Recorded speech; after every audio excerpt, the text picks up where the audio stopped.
Well, it's Coffee with Day, and we're back at the Big Blue House on Cherry Street with Cindy Thrana, and we are finishing up the, I don't know my directions here. Which side of the house are we on? Well, we're on the right side. Yeah, we're on the United Cleaner side. If you recall, we had what they're going to be using as a den, which was the formal dining room, the day area, the serving area with the pantry, the kitchen, all in a straight line. And now we're in the very back portion of that side of the house. And I'm going to get out, and because people want to hear you. Okay. And why don't you start with where I'll be standing and kind of orient people to where we are, and then we can proceed back here. Okay. Well, this area that Robin's standing in now was an open porch. At some point, somebody put some windows up, and we know they're not original because there's aluminum in them. So that is something that I have to, decide what's going to happen. I did put that door in, and that was just for safety's sake because the door was no good that was there. But this little porch would have been the way that the household help entered the house. They'd come up the staircase that was especially for them. That staircase out there is the one that broke off from the building when the house lifted up, when the ballroom had all the cement taken out. So that staircase is a little compromised. Okay, I have a question. We are right behind the kitchen. Right. You've seen that video. What is this window? That window lights up the basement staircase. Okay, so straight behind this window is the staircase down into the basement, which is mostly dirt. Yeah. Although there's headroom to actually walk around down there. Yeah. And under the room that we're about to go in, there are two rooms that are really just for utilitarian purposes. And right below this particular room is like a pantry type of room. And then there's another, I don't really know if it was just for yard tools or tools in general, but there's another long room that is serviceable and has a full height ceiling, and that's where new electric boxes and things like that have been installed. But there are windows to that room from the outside, and there's an entrance. So when the help would come, the lady or the gentleman would come up these stairs, they would come in. This would have been an open porch. Somebody who came to the house yesterday who was very knowledgeable said, oh, this was the open porch where you would shell peas and you would peel potatoes. So I thought that was really cute and quaint, and I was like, oh yeah, that makes sense to me. So then she would enter this entryway. So this was her private entrance. Somebody in the 60s, we think this is 1960s tile, made this into a very, very, very tiny bathroom. And if you're outside this house, they covered up one whole row of panes of a window. So, and this wall right here now is drywall, because when we pulled off the old tile, you could see it's got some kind of a backer board that they put on the wall. So that has to go. So you're saying this is part of a longer window, correct, or there's another window under this? No, it's part of a longer window. So do you think when you get all this pulled off, is that what you're going to do? Yeah. You're going to expose this whole window? Right. But you've got plumbing in there. Yeah. You think that's just in front of the window? It is, okay, but we're going to cut this with a drywall saw. We're going to get all this plumbing out of here, because these were the nozzles to turn the shower on, which actually was on top of the sink. I mean, this was so compact. Right, because you're standing where the shower was. I'm standing in the shower. And the controls were outside of the shower. Yeah, and so then there was this shower curtain around you, and it kind of reminds me of things I've seen, like people in the service, like they had to put these makeshift showers. Yeah. And the funny thing is, you can see the original floor in a couple places. They've got 2 layers of this bluey green tile, 2 layers. And then they actually used cement and bricks, red clay bricks, was the surround around this, and then they just covered it in tile.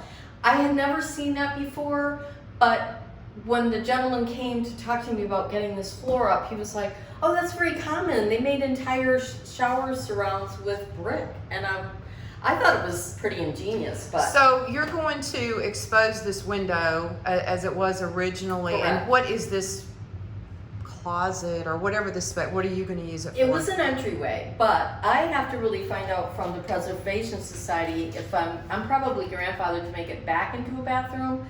What I'd like to do with it is just make it a half bath. I'm not going to have a shower in here. There's just not enough room. Yeah. So, and then the other thing that has to be done is they've added a header above that they put an outside light to. That's got to go. And they made the door really small. You can tell that they cut the molding and made this door so tiny. In fact, when I bought the house, there was a hollow core door.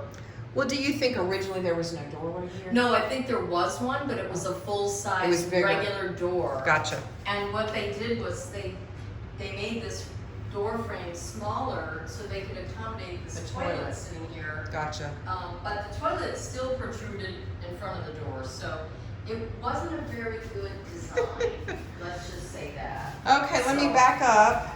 And so here I am in the smallest door frame you could ever imagine. And you can also tell that they did this because all the molding has been cut off. So they jimmy rigged this door and it's got to be put back to rights. There are some doors in the basement, luckily, that match the doors I have. So I'm pretty sure the door to this is in my basement. And then once I bring it up, I'll be able to bring this door back to the correct size and then see how we can position stuff in there to become a half bath. If it can't become a half bath, then it will go back to its original intent, which was an entryway. And it'll be sort of a little mudroom for us, I guess. so what do you think this room was? This actually was a room for the service hall to primarily deal with laundry and deal with extra dishes. The reason I'm saying that it has pine floors, so they use a lesser grade of flooring. In this whole section. In the whole section. This whole service area. We're going to show y'all that. The other thing is it has one window. The so pine floors are beautiful. They are beautiful.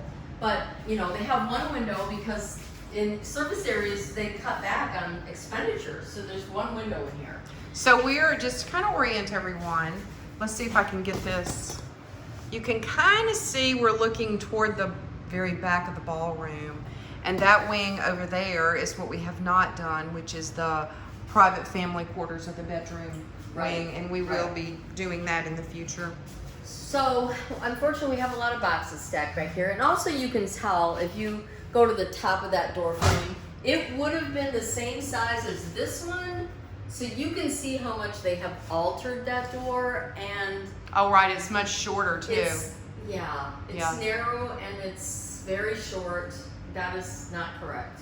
So this closet would have been, there's a lot of stuff in here, but this would have been for, there's rods in here, they would have been for linens. There's all this extra storage for dishes.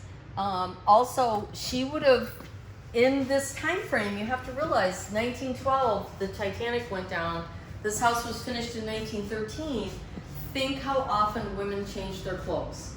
It was Mrs. Fishel and her daughter. So you were constantly changing your clothes from morning clothes to luncheon clothes to afternoon clothes to dinner clothes. So the preparation and ironing and mending and all of that had to do with the maintenance of clothing was done in this room. And up the hallway a little ways, there's a small closet, which was probably originally for an ironing board. So this person primarily dealt with all the table linens and the clothing. Right below this, and that'll be a later episode, there is a room that has a very large 2-bay soapstone sink. So there would have been some type of wringer washer or washing device down there. They were wealthy, so at that time there were some agitating laundry machines, but they were rudimentary, really. There was a lot of hand washing going on just in steel metal tubs at that point. Obviously they don't couldn't drop anything off at the dry cleaner. That wasn't happening. So There was no dry cleaner next door. though. right, no, there was no dry cleaner. So, you know, this person primarily, other than probably waiting and, you know, doing service things like serving teas and bringing food to the table, was primarily just doing that and cleaning. This is a big house to clean, so I'm sure there was more than one person, and that's why I don't think they were sleeping over. They were day help. They were going then to their own residences because you needed more than one person To do all of that. to do all of that. And once you put a sewing machine and other things into this room, Well, and there were other things going on in the house. The beds had to be made. Right. There were other things besides ironing clothes and Right. linens. And yeah, certain and all meals. that had to be done in a Even very, though just 2 people lived here. Right. It was still for that time labor frame, intensive. yeah. I mean, I think of my mother in the 50s still ironing sheets. These people iron sheets. So, wow. I mean, that takes a lot of time to get all this stuff done.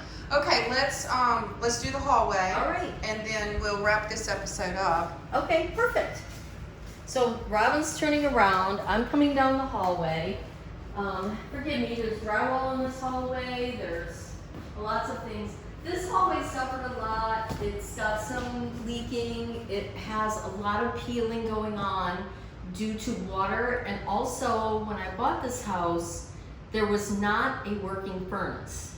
So it went through December of 2018 into that winter, and you guys in Mississippi in 2019 had a lot of rain.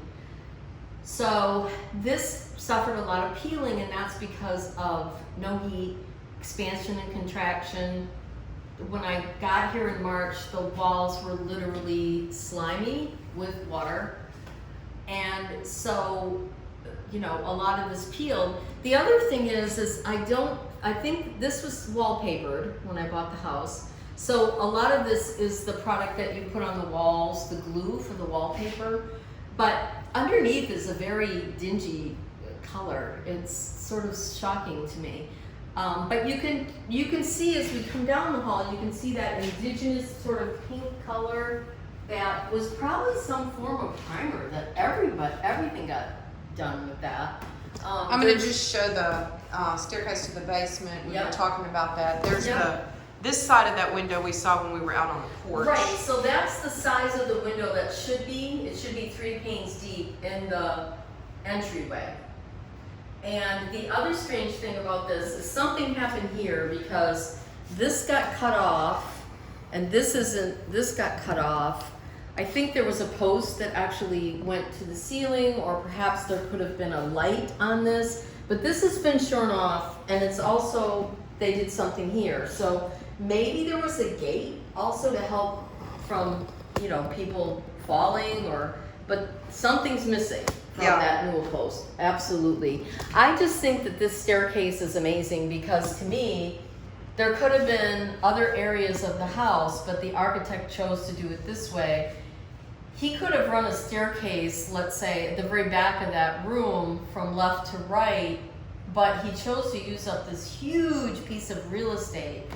So I guess he felt coming up from the laundry rooms, you needed this space, or service people bringing things in and out. I don't know, but it's a lot of room to take up a staircase that doubles back. Okay, what's this little door right here? This was probably a laundry closet, or it unfortunately doesn't have a doorknob anymore, so I'm not gonna be able to get it open. But we did see the other side of this when we were in the kitchen. It's been painted on this side, but the other side has the original stain, which is actually really nice. So perhaps I can strip that and get it back to its original glory. So once again, we're looking into the back of the ballroom right there and into the courtyard. Yeah, and then too, there were some lights. You can see the old knob and tube coming through. There was some sort of a sconce light here. That it was not here when I bought the house. That's exactly how it looked.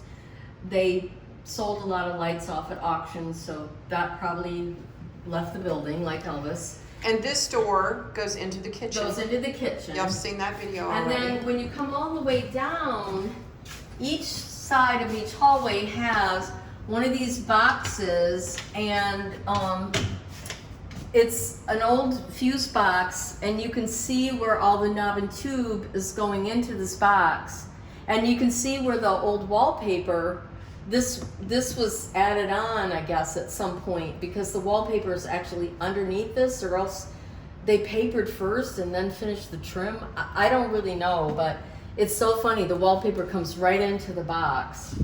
And to me, I'm thinking, wow, wallpaper going into a fuse box. I don't know if that's such a swift idea. But they both have these little service doors. I'm going to leave them. The house is going to be rewired, but I'm just going to leave them because once they're cut off, I think they're just cool and they're part of history. Yeah. And then people could see that's how this whole house was run, from these two boxes on either side, and then probably another box in the cellar. But this way, if let's say she lost power in a section, rather than having to go to the basement, someone could come here and fiddle with the box, so they didn't have to go to the basement. Okay, let's open this door Okay. and we'll wrap up. And as y'all see, we go right into the serving area. room and the pantry, and Yeah. So we're you come back to where Yep. we had And so you would started. come down that service corridor, and that's what it basically was. That was a service corridor. Okay, so we'll wrap this episode up, and we'll be back for more. Thank you, Excellent. Cindy. Bye-bye.